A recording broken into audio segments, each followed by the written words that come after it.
duplicator to clone a solid-state hard drive. I have a 128 gigabyte hard drive in my main editing computer, and that is just not big enough. It fills up. I've got to go into it regularly and root out some of the files that tend to grow in there, and it just isn't big enough. So I want to replace it with a 960 gigabyte, I'm going to call it 1 terabyte, solid-state hard drive. Now, the hard drive that I got is a Samsung. That's the 128 gig drive that came with this computer is a Samsung. Samsungs are supposed to be great solid-state hard drives.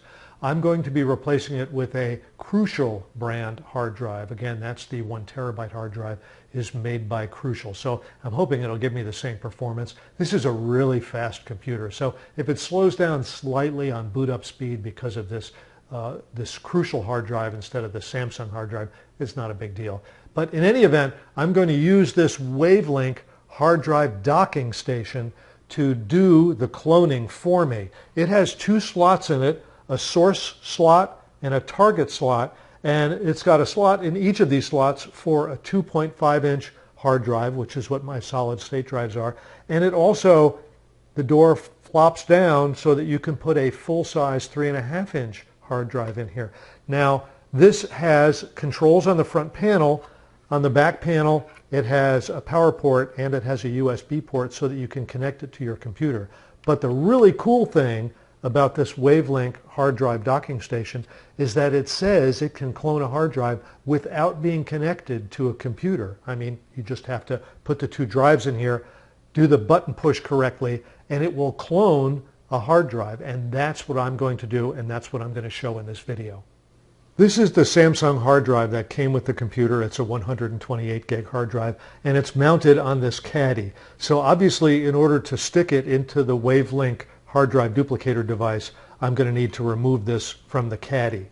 This is the Crucial brand 960 gigabyte solid-state hard drive that I will use to replace the much smaller Samsung hard drive. I have the unit plugged into power, but I have the power switch off. The power switch is on the back panel. It's one of those switches that doesn't say on off. It's got a dash and a 0. 0 is for off, the dash is on. So be sure that when you have this ready to go, that it's turned off, that you have the 0 pushed in. And I've got my hard drives here that I'm going to plug in. Now the original hard drive, the small hard drive that I'm going to clone onto the bigger one, it goes into the source slot here, and the new hard drive, the bigger hard drive, goes into the target slot. So I'm going to plug in my source hard drive, and that snapped right in, and I'm going to plug in my target hard drive, the new hard drive. The next step is to turn the power on.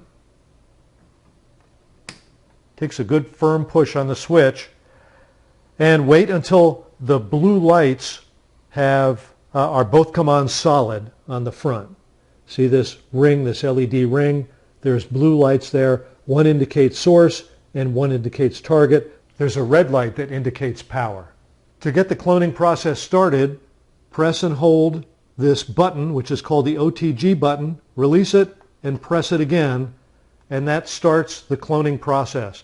And you see it blinking for 25%, then 50%, then 70%. You have to wait as one drive is cloned to the other.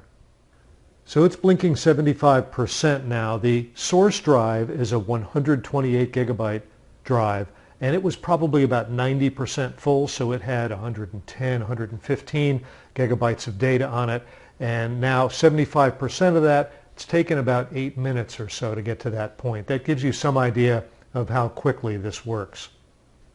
Now it's blinking at 100%. It's taken about 15 minutes to get to the 100% LED to blink. The manual has 2 opposite descriptions of what happens when the process is complete. In one place, it says the blue lights go off.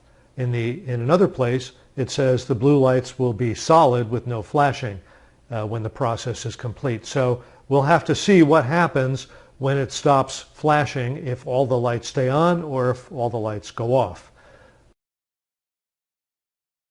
Okay, this just completed. All the lights are on. Now, as I said, the manual has two separate indications, one that says all the lights go off when it's complete, and in another place it says all the lights will be on steadily with no flashing when it's complete. But in any event, this took perhaps 20 minutes to clone a 128 gigabyte hard drive. I'm going to assume that in the manual, when it says all the lights are on steady, that it's done. It says now turn off the power button and remove the drives, and you are finished. So I'm going to turn off the power button and remove the drives. For me, my next step is to install this crucial drive in the caddy in which it was held in the computer, then slip it back into the computer and see if the computer boots up properly. Well, when it comes to making a clone of a solid-state hard drive, I've got good news and I've got bad news about the Wavelink hard drive dock station, which is the device that made the clone. Anyway, the good news is it made a perfect clone. It took my 128 gigabit hard drive, and what it did was it cloned a 128 gigabyte hard drive onto my 960 gigabyte new hard drive. So that when I put it in my computer booted up.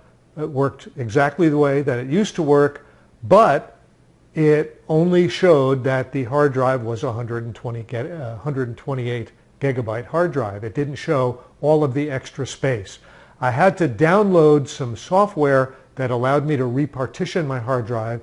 It wasn't super hard to do, but it was a little quirky, but it was an extra step, and now my computer sees the entire 960 gigabyte new hard drive. So that extra step took me some time, didn't cost me any extra money, but it downrated my impression of this Wavelink drive just a little bit. If it could have made a clone that allowed me to automatically have access to that other space, that would have been terrific. Unfortunately, it didn't do that. I had to do something else and take some other steps, and they were a little quirky, but eventually it got working and all is well. So that showed you how you make a clone with this. Now, if you have to make a one-to-one clone, if you have a 500 gigabyte hard drive and you want to clone another 500 gigabyte hard drive, this will do that.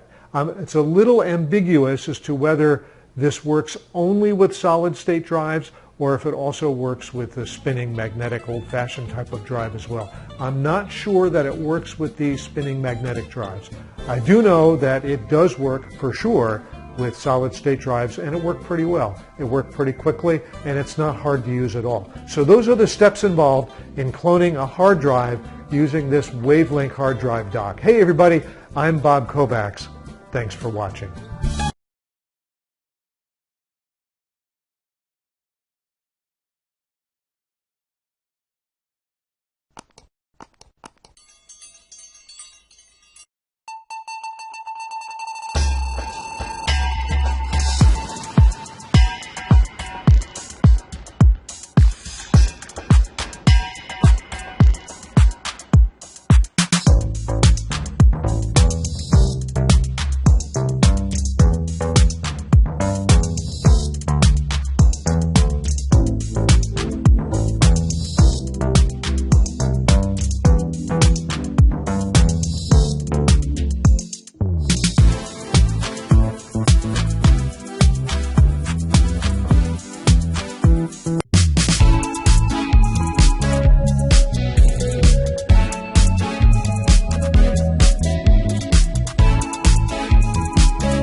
Ever have your computer crash?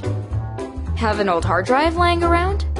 Need access to those important files? Don't worry, Sabrent's got you covered. Sabrent's USB 3.0 SATA hard drive flat docking station's plug-and-play setup makes connecting to and transferring files from any 2.5 or 3.5 SATA hard drive simple. Easily swap out hard drives with tool-free installation. Universally compatible to any 2.5 and 3.5 SATA hard drives with data transfer speeds of up to 5 gigabits per second, thanks to its compatibility to SATA 3, 2, and 1. It's also compatible with most operating systems. UASP support makes for even faster performance. This product includes a UL certified power supply.